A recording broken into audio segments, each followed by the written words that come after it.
Okay, we're a go? Yep. All right, thank you. We'll begin the Plan Committee meeting of Akron City Council.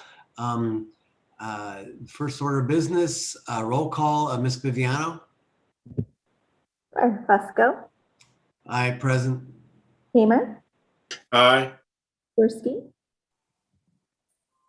Baylor. Aye. Samples.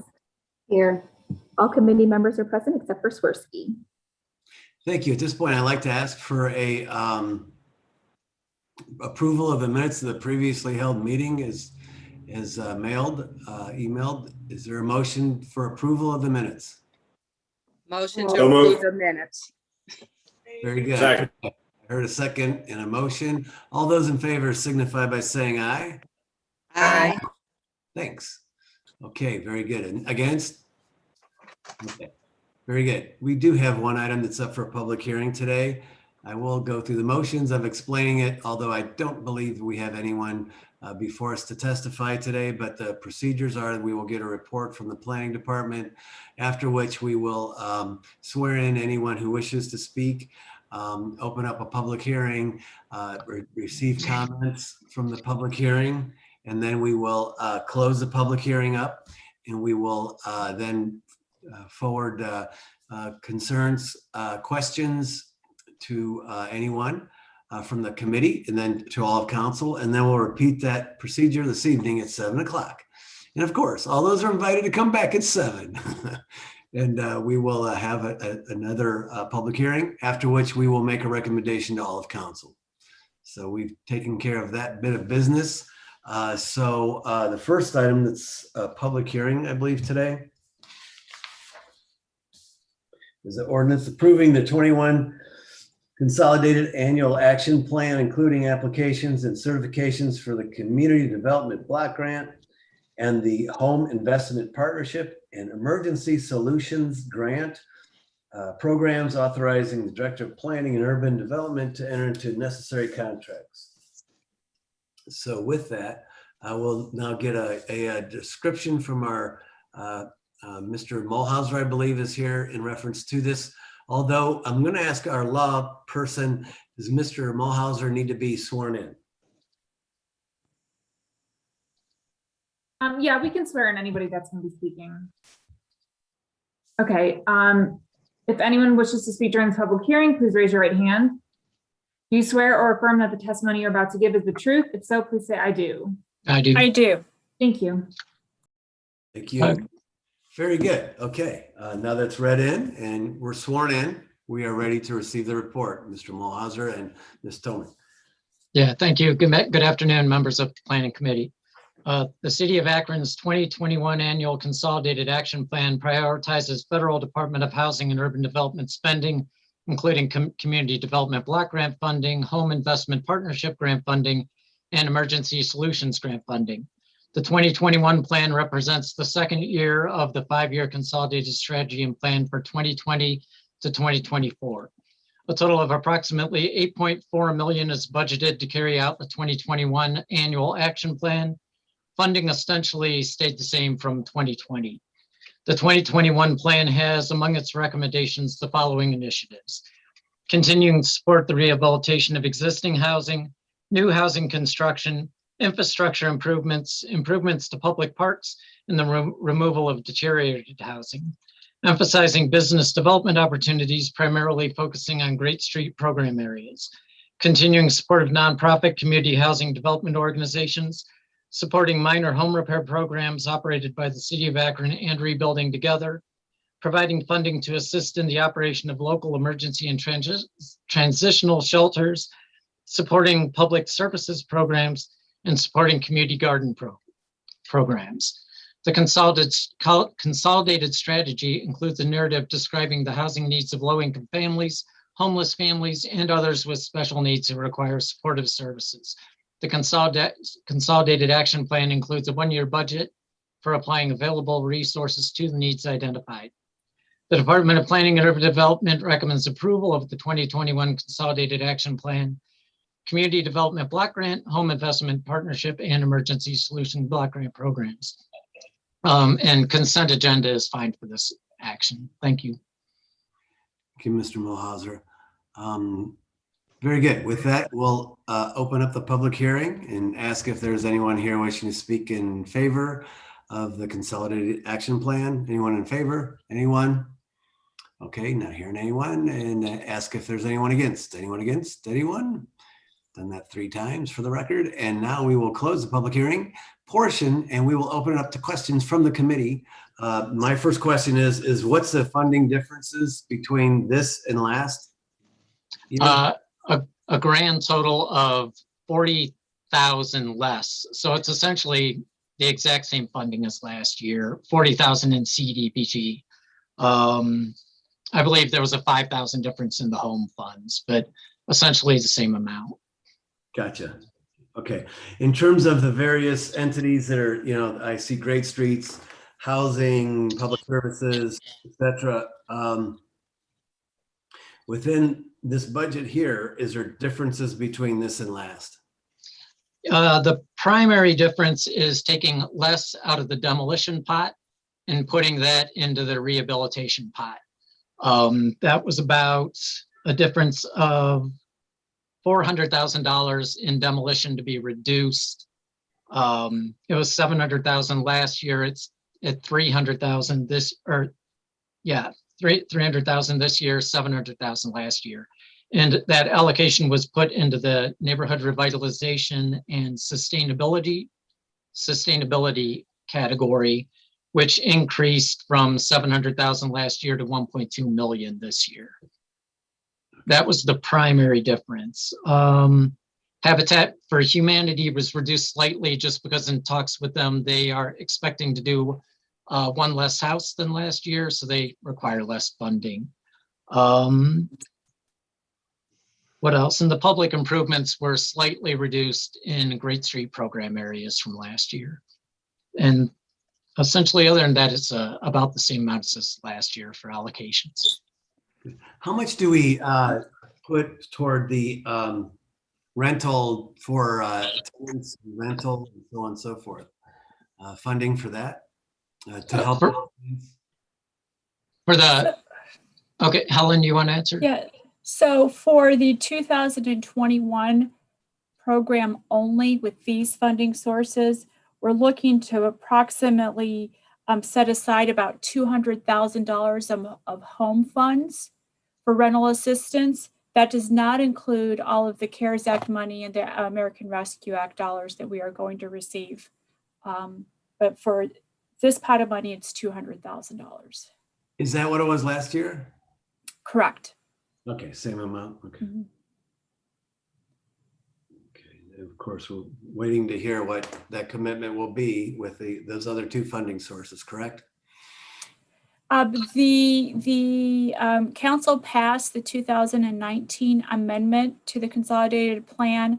There was 2 of them. One was in May of 2020, and the second one was in January of 2021 for about $1.8 million of emergency solutions grant funds. So we're utilizing those resources to help out our homeless shelters and or homeless prevention or rapid rehousing dollars is going towards rent. Okay. What was that last number again, please? They were each about $1.8 million, give or take. Yeah, I thought you had mentioned something at the end of your statement in reference to the exact amount for rental assistance. I said and or housing emergency shelters or rental assistance. Okay, that's 1.8? 1.8 in COVID-1 and 1.8 in COVID-2, so a total of $3.6 million. Okay. Great. Okay, good. I'll open up to the committee members. Is there any questions from any committee members at this point? Reference the proposed consolidated annual plan. Consolidated action plan, I guess. Annual action plan. Any committee members? Not seeing any council members have any questions or comments? I see Mr. Malik's thumb is up. I don't know if that's a what a speaker. You're happy with the. I think that's the new raise hand function. Okay. That I can. Oh no, sorry. There you go. But yeah, I just have a couple questions. Ms. Tomic or Ms. Mulhauser, or Ms. Tomic or Mr. Mulhauser. First, regarding homelessness, do we have a count? I know there's a point in time count that's done each year. Is there any way that can be shared? And do we have that over the years? Like, where are we in terms of the trend? And then kind of going off of that, you know, what are the plans this year with regard to permanent supportive housing and also temporary housing? So United Way and the Continuum of Care just recently completed their 2019 and 2020 community report that kind of summarizes our homeless situation in those two given years. They are reviewing that final draft possibly this week. So I think it should be available to the public within the next 2 weeks. So at that time, we will have 2018 data to compare it to 2019 and 2020. I think we are all well aware that the 2020 data is going to be somewhat skewed because of the COVID virus. But we will have that we can release that to council, like I said, within the next 2 weeks. In terms of homeless dollars, as I just indicated to Councilman Fusco, we do have about 3.6 minus 8, about $2.8 million available to be spent through June of 2022 for homeless programs. There is also money through the Akron Summit County Action Agency. I believe they received about $16 million about 3 months ago. And I believe the United Way still has other funding sources to assist with rental payments. That they are utilizing those funds first because they have to be spent sooner than the money that the city received through the amendment of the 2019 plan. So we're kind of prioritizing dollars and a time frame and making our best decisions and efforts to spend the oldest money first and making sure we have money to see us through this entire COVID episode. Thank you. It would be great to see that draft as soon as it's available, particularly, you know, since it does, you know, really relate to this as well. I had two other questions. With regard to community services, the community services line item, is there a way that we could get a little bit more of a breakdown on how that funding would be used? You know, I know there were a couple references, mortality and, you know, the justice system, but can we get a little bit more detail on how that's used? Yes. I can put together our policies in our application and I can share that with you maybe by the end of the week. Okay. Okay. And then the third one, implementation, you know, is just a significant amount. I think it's 1.6 million. Can you just sort of walk through the implementation costs? Implementation for the program? Which program? For the entire. 1.6 million. The $8 million. The $8 million. No, the 1.67 program administration costs. Oh, that I apologize. I apologize. That pays for staff time for the rehabilitation division, the development division, the demolition division, and for a portion of long-range planning. Okay. Do you know how many folks are paid through that? I can get you the FTEs. I don't know off the top of my head. Some people are charged half time but I can get that to you as well by the end of the week. Thank you so much, Ms. Tomic. That'd be great. Very good. Thank you, Mr. Malik and Ms. Tomic. Any other questions or comments? Mr. Chair, Ms. Amobian? I can't always find my raised hand. I'm sorry. Okay. Mrs. Tomic, whatever you send to Mr. Malik, will you send it to the rest of us? Absolutely. Please? Absolutely. Thank you. That's fine. Thank you. Thank you. Further questions or comments? Anyone? Going once, twice? Mr. Malik again. I was just wondering if there's, you know, any date certain by which this needs to be approved. You know, it might be helpful to take time to review, you know, some of those materials and also if we could potentially see that draft from United Way on the summary of the homelessness data, I think that might also help. Yeah, that's good. Well, after the public hearing this evening at 7, the committee will make a recommendation and we will, it was mentioned the consent agenda would be okay with the administration, but I'm not adverse at all to taking advice in terms of taking further time. Ms. Tomic, what's the time frame you suspect on the point of time count?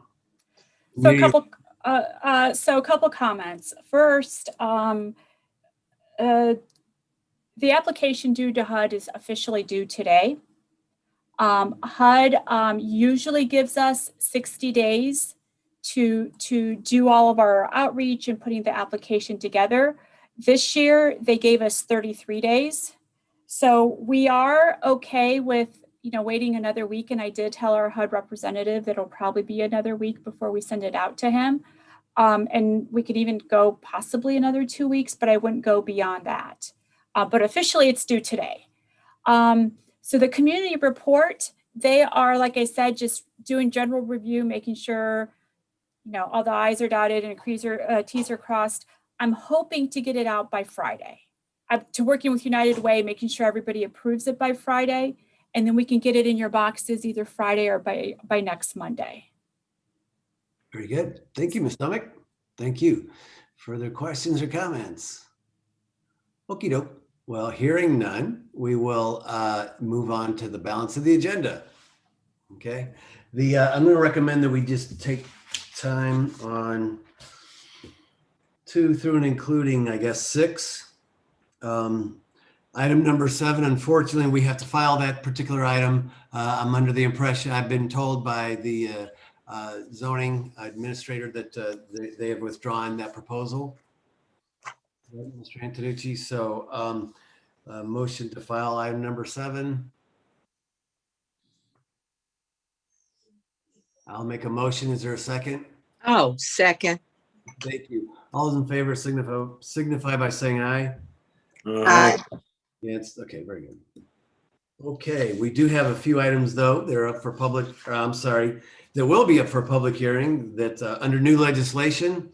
The first one's the ordinance authorizing conditional use to construct an oversized garage at 280 Selden for an advertised for public hearing, correct? All those in favor signify by saying aye. I'll make the motion. All those very good. Aye. Yeah, we have to do that.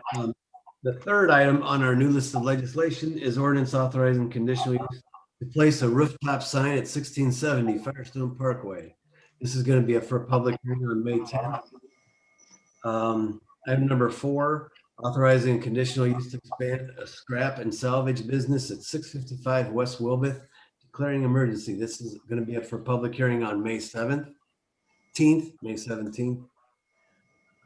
Number 5 is an ordinance authorizing conditional use to construct a soccer field on the south side of West Dartmoor Avenue and in the terminus of Sycamore Street. That's going to be up for public hearing on May 17th as well. 6, ordinance authorizing conditional use to expand the construction yard and build an addition at 31 East Lode Street. That's up for public hearing on the 17th.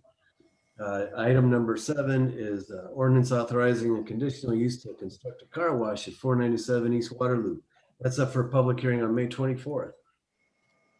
Item number 8, ordinance authorizing the mayor or his designee to accept title and ownership of real property on First Street from the state of Ohio. There's somebody here to talk about this? Yes, sir. This is Glenn Moretz from the OID staff. Good afternoon, Councilman Fusco and committee members. This would be accepting a donation of property from ODNR, the state of Ohio, to complete our proposed loop trail around Summit Lake. They own a piece on the south end and they're willing to donate it to us for the project. Be more glad to answer any questions. Okay, cool. This is on the south end, you say? Yes, sir. Southwest side. Mm-hmm. Okay, gotcha. Okay, good. Any questions or comments from any committee members? Any council members have any questions or comments? I'm going to ask you, Mr. Moretz, is a consent agenda okay on this one? Yes, that'd be fine. Seems fairly routine. Can I hear a recommendation for consent agenda? So move. Oh, Thank you. Second. I hear a second. All those in favor of consent agenda signify by saying aye. Aye. Against, you guys have it, of course. Item number 9 is authorizing the purchase of 2074 South Main Street, authorizing the mayor or his designee to enter into agreements. Oh, shucks. Anyone here to speak on this too? Yes, I'll be speaking on this also. The Summit County Land Bank is willing to take a title to this property. It's an abandoned gas station. They would apply for a grant and remediate the site, and whatever cost associated with it, they would bear. They would sell it to us afterwards for $25,000. This would be being performed under a blight removal. It's been an eyesore out there for years. We have a chance to have the land bank basically do all the work and all the costs. Then we would take ownership at the end. Interesting.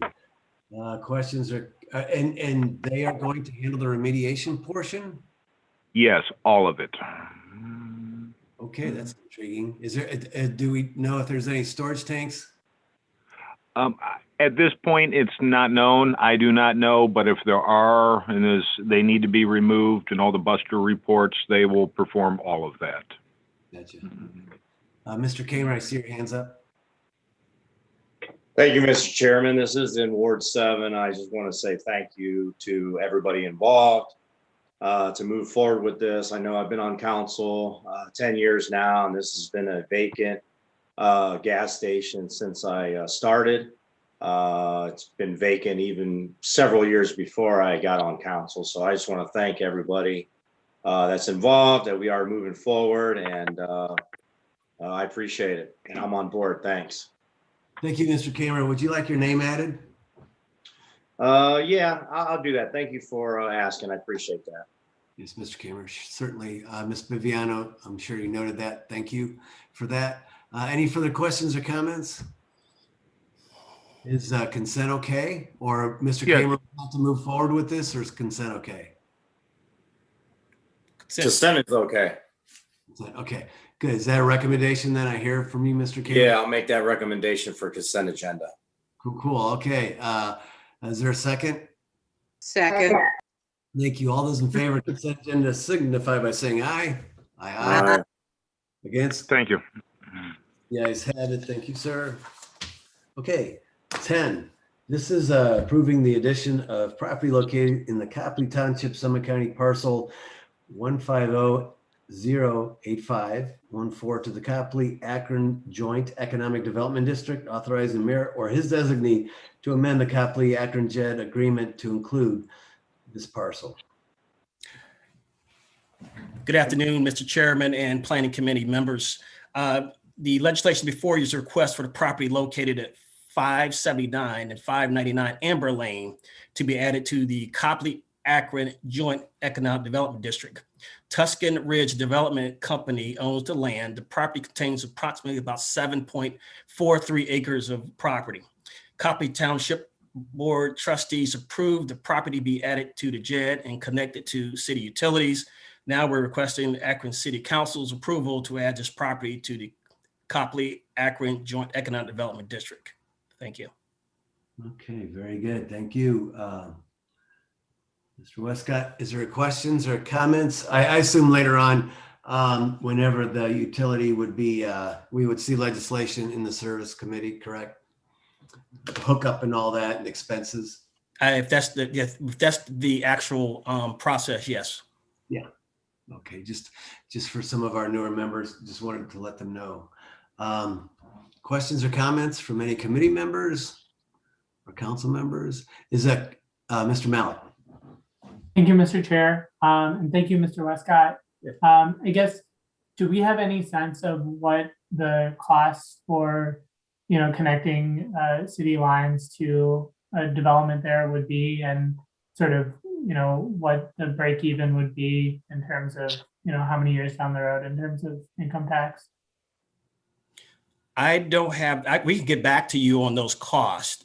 For what I understand, that typically those are paid for by the developer, but I think Chris Ludlow might have a comment there to add. Thank you, Mr. Chairman, members of the committee. This this will be connected to our 12-inch water main out front. They will pay all associated costs.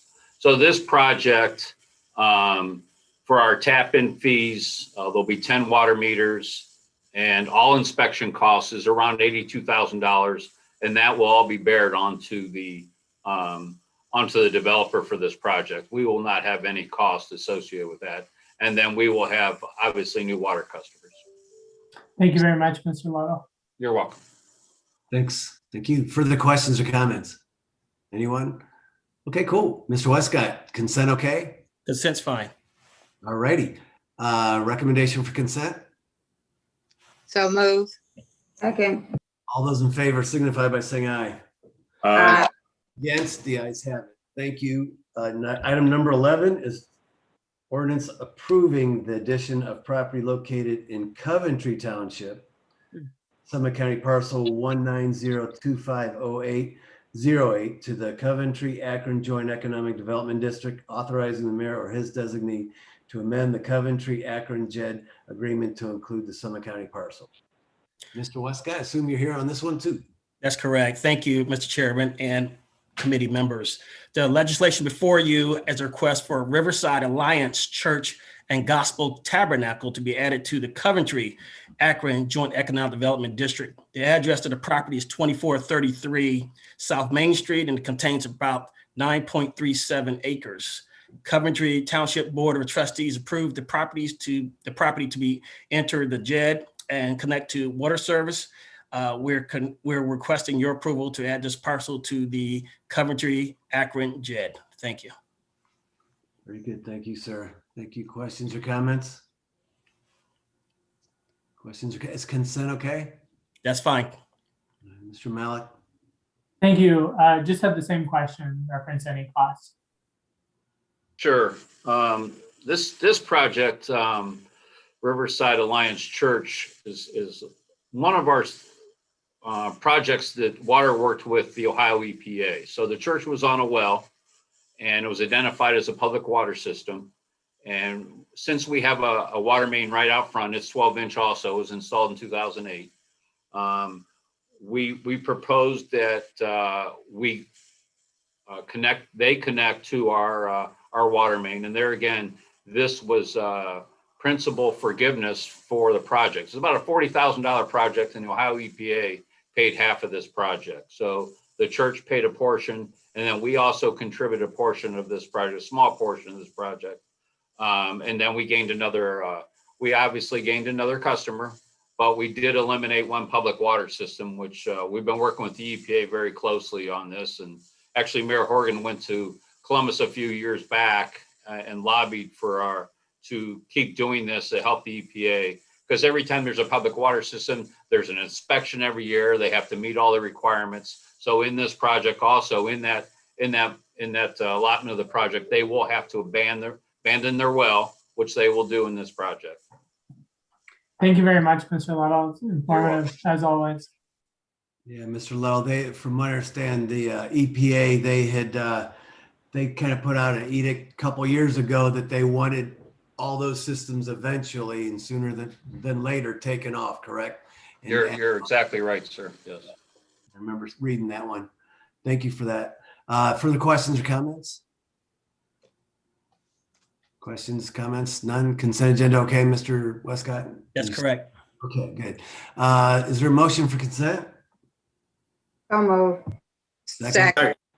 All those in favor signify by saying aye. Aye. Against, you guys do have it. Last item, number 12. Excuse me, authorizing the mayor to implement the temporary summer patio program, approving the guidelines for the temporary summer patio program permit. Someone here on this?